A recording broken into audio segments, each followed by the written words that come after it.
बघता बघता वाजले की 7:27 झाले यार. म्हटलं आता काय, मग घेतली शेवतून बस भाऊ भरत होता आपला डाळ. म्हणलं भाऊ अजून किती पाकिट टाकायचे, भाऊ म्हणलं अजून एक टाक. म्हणलं चल भाऊ तो यासाठी काय पण एक टाकतो अजून. मग काय मस्तपैकी घेतलं ना भाऊ. मग भाऊला म्हणलं भाऊ कशी झाली भाजी बघ ना एकदा. भाऊ म्हणतो 1 नंबर झाली, मुडका आलेली नसतं भाऊ. मग कळालं मला चांगली झाली, पण भाऊला म्हणलं की डबे भरून. भाऊनं घेतले डबे. मग काय आपण बी आपले डबे लागलो भरायला. यायला मॅनेजर साहेब मध्ये करतो उगाच. चला मग जाऊ द्या म्हणलं. मग काय भाऊ गेला वरी, आपण बी उचलले डबे आपले, निघालो.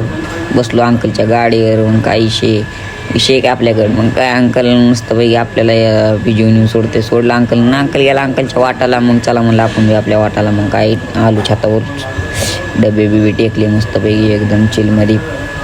गरम असल्या मुली येत नाही, तर थंड झाल्या पुन्हा म्हणतात भैया असं झालं, भैया ऐसा हुआ, भैया वैसा हुआ.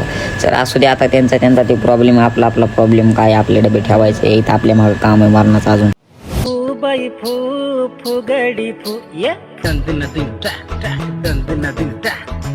आता तुम्ही म्हणता ना येड्यावनी काम नाचायला. अरे भाऊ काम झालं आपलं. मग पेलेक्स भाऊन आणला होता ब्राऊ.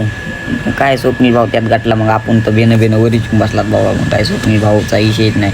स्वप्नील भाऊवर कुत्रं लागले ते बुकायला. स्वप्नील भाऊ लागला भ्यायला. मग काय स्वप्नील भाऊ एलेक्स काकू करायला लागला होता. आणि कुत्रं काय त्याचा पिछा सोडीनं गेलं तर बाबा. मग काय म्हणलं चला जाऊ द्या. ते बघा कसा ओरडतोय मग.